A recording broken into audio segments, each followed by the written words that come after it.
Hello and welcome to Ysgol Harri Tudur Science Department demonstration videos. The device I have in front of me here is called a Geiger-Müller counter, and it's shortened to Geiger counter, and it's designed to measure radiation.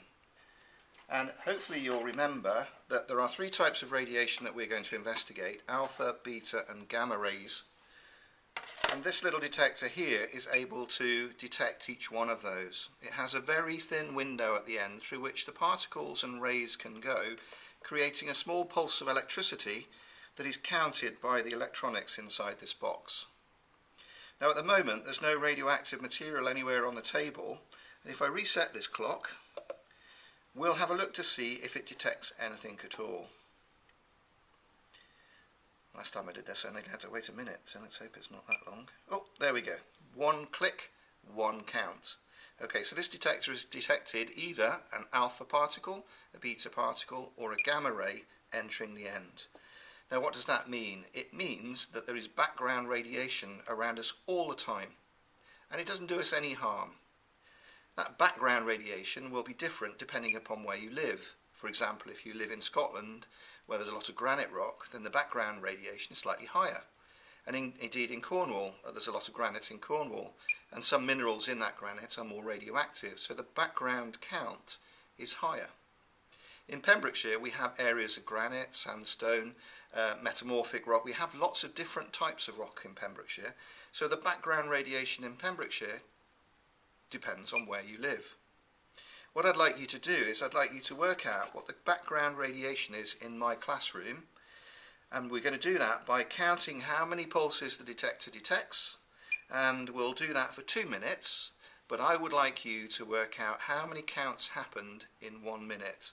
So let's check the clock is reset. I'm going to start it running, and remember, I'm not going to reset it, I'm not going to make it easy for you, so this is already reading something, so it's between now and the future count that you need to think about. Here we go then, I'll start the clock. I'm going to leave that for 2 minutes for you, so it'll be a little bit quiet.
Ten, 9, 8, 7, 6, 5, 4, 3, 2, 1, 0.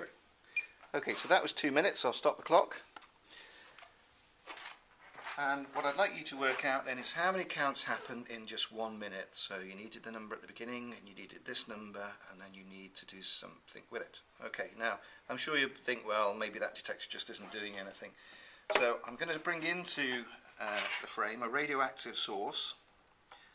I'm going to keep it quite a way off because it's quite sensitive, and this is sounds like it's very radioactive. So I'm introducing now, you can just see it coming into shot, a radioactive source, and you can see now that the count rate is much higher, isn't it? And the closer I get, the quicker it'll get.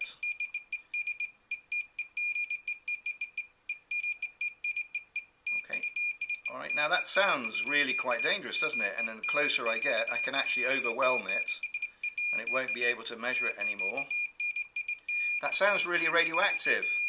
It is, it's higher than background count, but it's still not incredibly dangerous. Okay, I wouldn't want to swallow it, but I'm quite happy to handle it with tongs. Okay, and back to background. I put it back into a shielded pot now, so you can't detect it at all.